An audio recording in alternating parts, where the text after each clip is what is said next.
Welcome to the Knighthood Podcast, a 30-minute weekly catch-up on all things Newcastle Knights with your hosts, Michael and James. So strap in and let's go.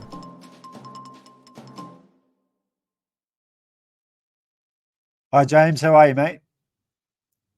Yeah, good, mate. How are you? Living the dream. Living the dream. Yeah, things are busy here in Sydney. How's the tropics up there in Queensland? Not so sunny today. It was quite dismal looking, but yeah, not too bad, you know. But it's good to see it slightly cooling down a bit, I think.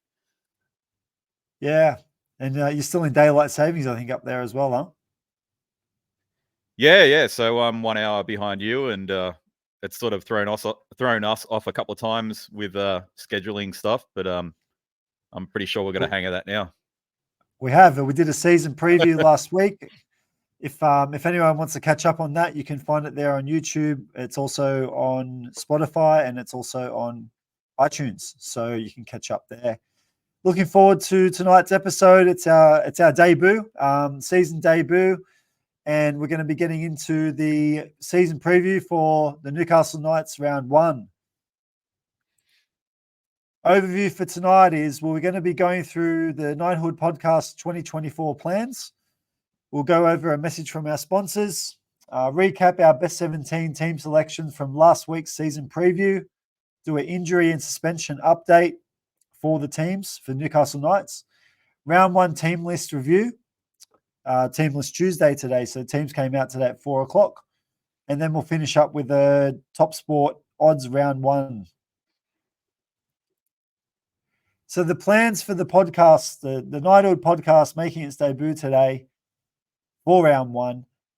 The plan is to do a weekly review and preview for the entire 2024 season. We want to bring something that's nice and concise, 30 minutes a week, focused on the men's squad's performance. So we won't be going into the women's performance, 100% focused on the men's squad performance. Couple of special things that we'll do this year is we'll do a 3-2-1, James and I, and we'll have a leaderboard for our player of the year. And we're also going to bring you guys best bets brought to you by Top Sport. And obviously we'll do that in gambling responsibly.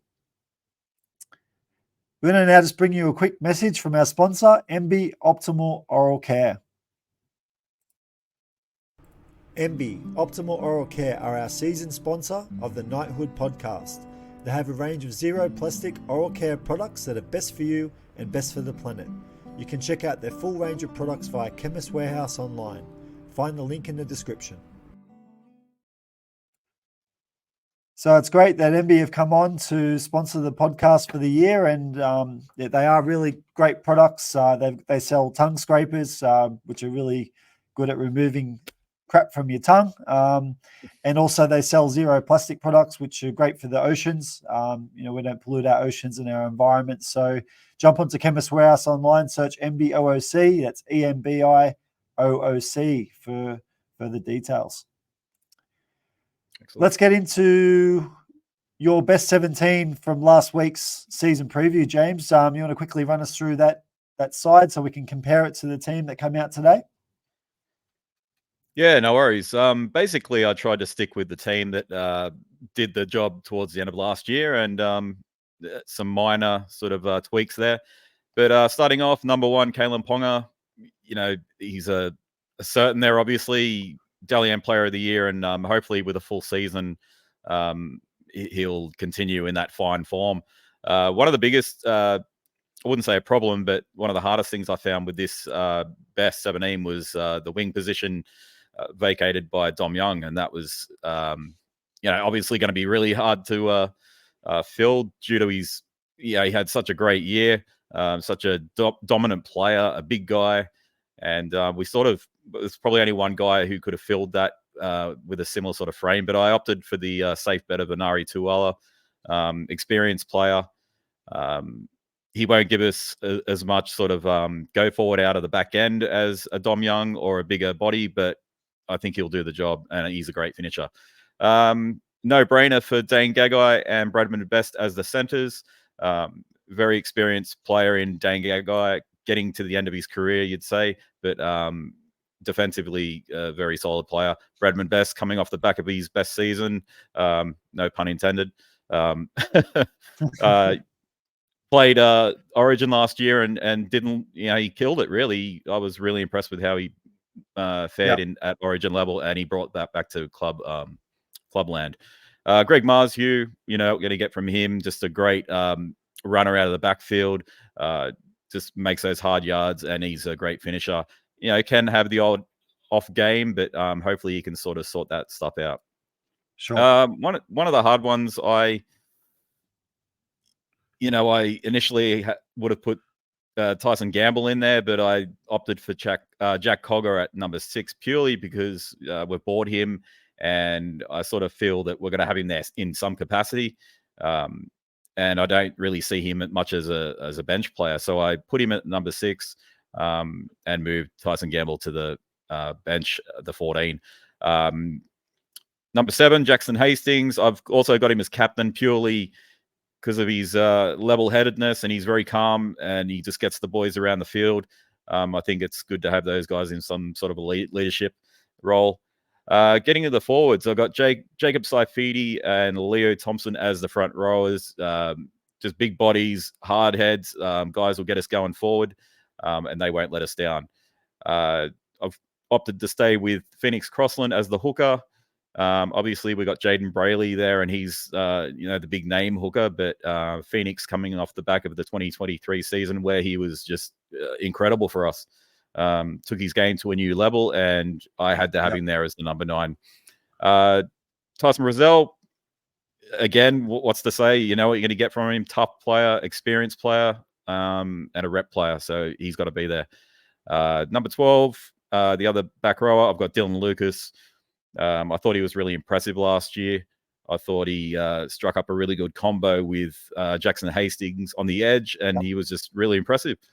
And I opted for another hard head in the lock forward position with Adam Elliott. He's just a toiler. Like I said earlier, I've got Tyson Gamble on the bench. Kai Pearce-Paul, a big body, a bit of X factor about him. We don't know what we're going to get from him, but I think he deserves his chance. I had Matt Croker. I rate him. I think he's just a hard worker, and I like those sorts of guys on the bench. And I've got Daniel Saifidi as the big boy coming off the bench as well. Good job. All right. Well, I'll quickly run over mine and add some comments in regards to some of your selections. So Ponga at fullback and captain. He's had a great off-season from all reports, and running on some confidence from last year.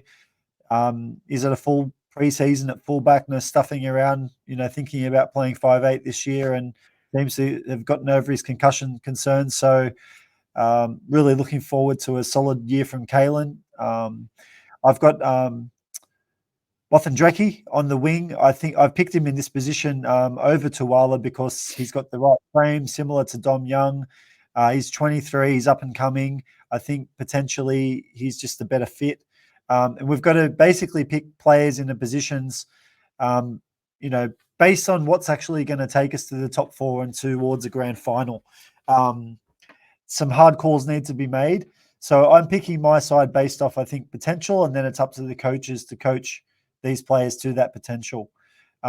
Gay Guy in the centres you touched on, he is getting a little bit older with Best on up. So look, there's some capable replacements there for Gay Guy if he doesn't aim up this season. Look, but you need experienced players in your squad.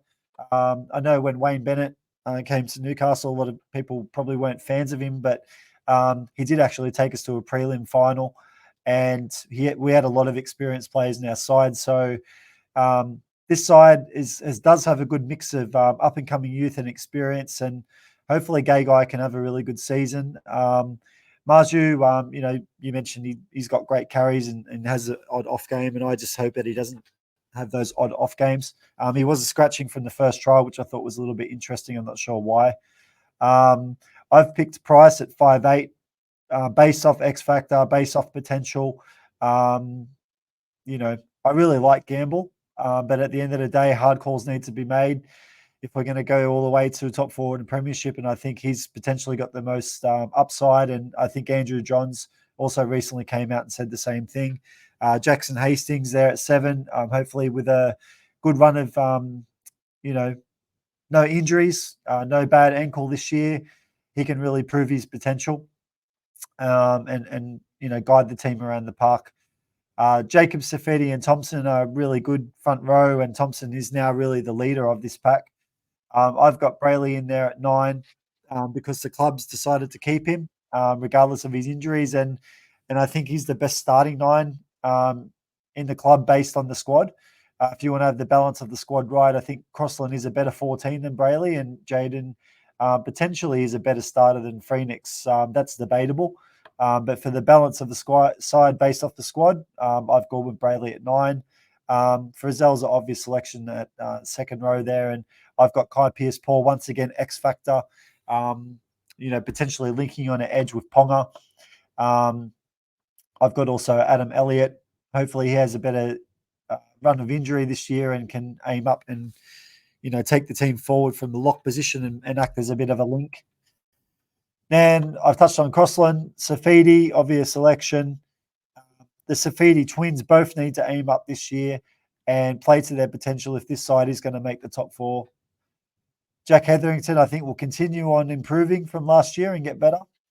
And Dylan Lucas will do the same. But he has a lot of potential and is really linking pretty well with Hastings so far from what we've seen in the first trial, especially against Cronulla.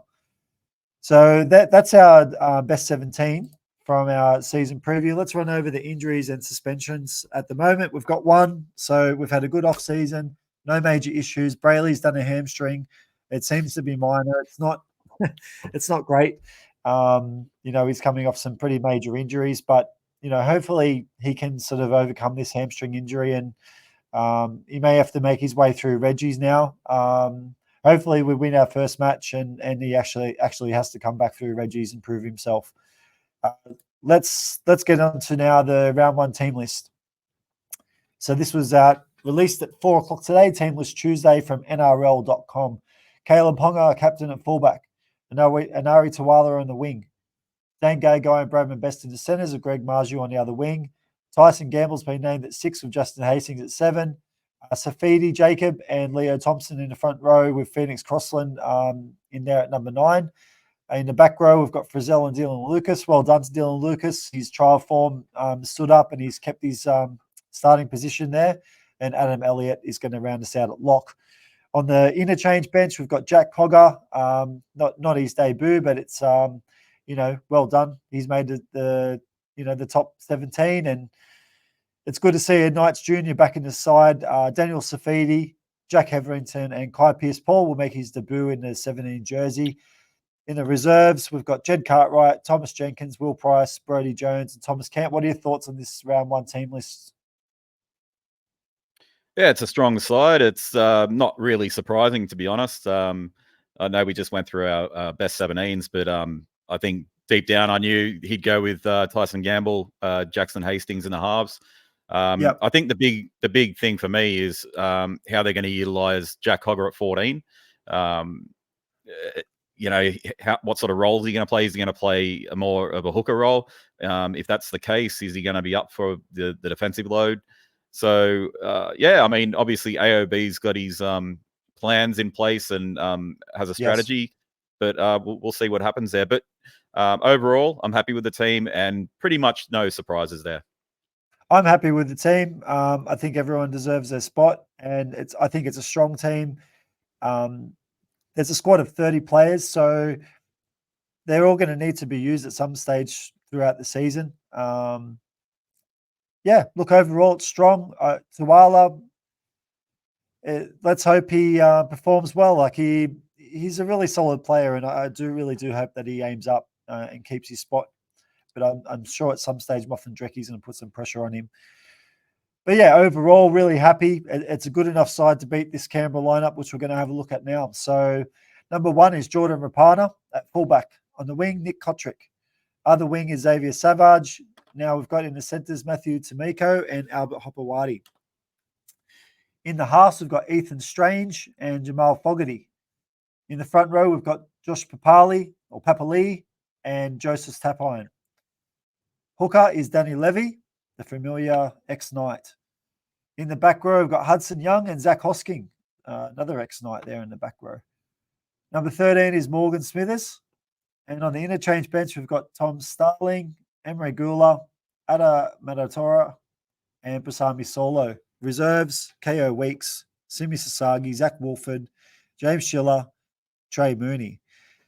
Now, I couldn't continue to repeat how many ex-Knight players we've got there because, there's probably 5 or 6 of them. A lot of them didn't make it here at the Knights. Doesn't mean that they're not good players. They can't do well for, other teams. But what are your thoughts here on this side, James? Yeah, I mean, it's hard to get a read on it. And getting to your point, Sticky does love an ex-Knight. I think, Yep. actually the Raiders in general, they've definitely poached some Knights players in the past. So, but like you said, yeah, there's a few of them in that team. I think what stands out here, first and foremost, is obviously no Jack Whiten this year. They lose their, their biggest player, their rep player, their Australian player, and how much of an effect that's going to have on the team and just, of the guys around him. So, there's an uncertainty about the Raiders. And also, when you look at the injured list there, you got Corey Horsburgh, Sebastian Chris, and Elliot Whitehead, who are all starters. So, they're missing a lot. I honestly see this as a danger game for the Knights. On paper, the Raiders shouldn't really get close to Newcastle, but Sticky will have them up for a big one. And I think it's going to be closer than a lot of people think. Well, I remember you making very similar comments last year before the semi-final, and I was more confident than you. And today I'm going to double down on that. I think this squad isn't anywhere near as good as the Knights squad. I also think with the injuries that they have compared to us, we're coming in stronger. It's a home game. So, we've got these advantages, and we're not riding an emotional roller coaster this year with the win streak coming into a semi. We've had a chance to refresh. I think we're going to come in fit, fast, and strong and really give it to Canberra. So let's get on to the next segment, which is Top Sport betting segment. Now, in regards to this, this particular market is for the NRL finals, which we did in our season preview last week, which you can find on YouTube, Spotify, and iTunes. The Knights to make the top 8 are at $2.15. The Knights to make the top 4 at $4.80. And the Knights to win the comp are at $23.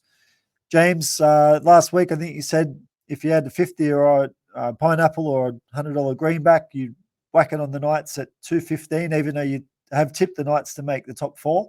Why'd you do that? Yeah, look, I have. It's like you said last week. There's a lot of ifs to fall into place for the Knights to make the top 4. I honestly, if they play to their potential, I think they will. But honestly, I think they'll definitely make the top 8. I think it's a safe bet, so I'm going for that's my bet. That's the James lock-in. The lock-in, definitely top 8, and I'll chuck the 100 on it.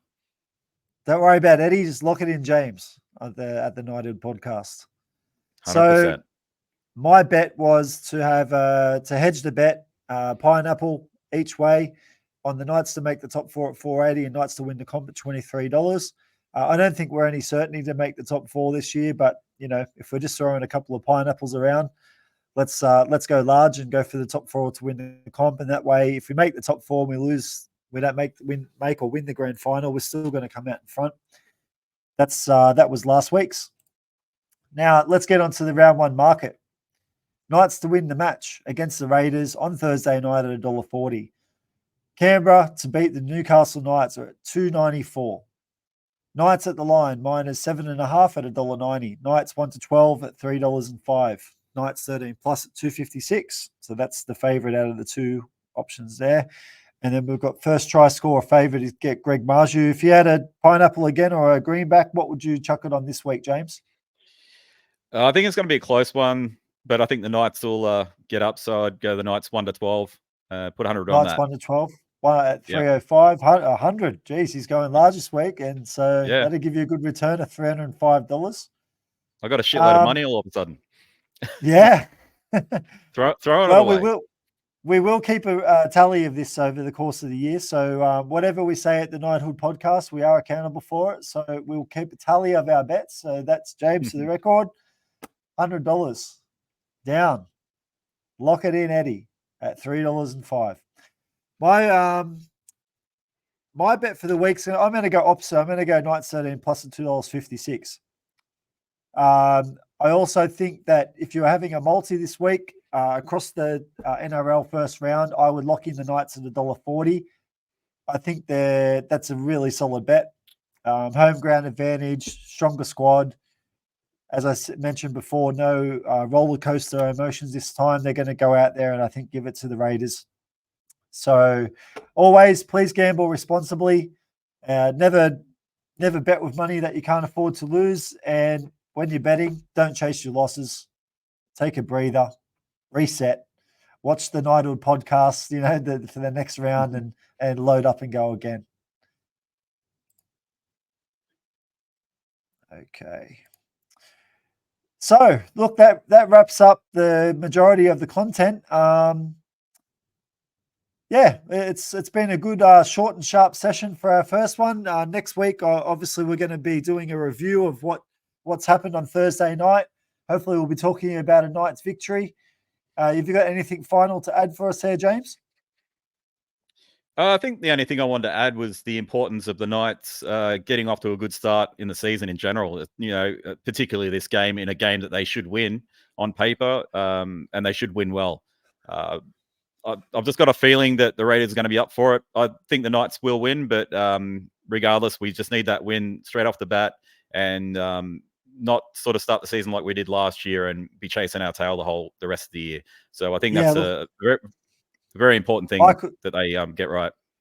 I couldn't agree more. If we're going to make the top four this year and challenge to get into a grand final and potentially win a premiership, the Knights must start well. You saw last year that you just can't sustain a long run and make a grand final from outside of the top four. So I know internally the Knights are challenging themselves to make the top four this year, and that's what they should be doing with an improved squad. So, I think you're spot on there. We're just going to pop up some things here. Please give us a subscribe and a like. I think the like gets us into the algorithm so we can get this out to more fans. We are starting from scratch. This is our second episode, but it's our first round. So yeah, please share the love there.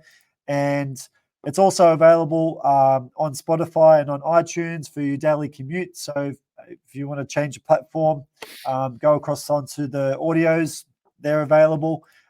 We are also running social pages. So we've got our Facebook page and our X page.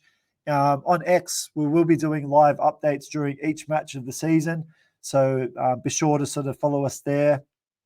And get involved. Let's have a great season together. And like I said at the start of this, we really want to bring you concise, informed information and not put too much fluff around it. Hopefully it can be your 30-minute catch-up that you rely on every week for Newcastle Knights reviews, previews. It's all condensed. It's all there. And you really enjoy what we have to offer.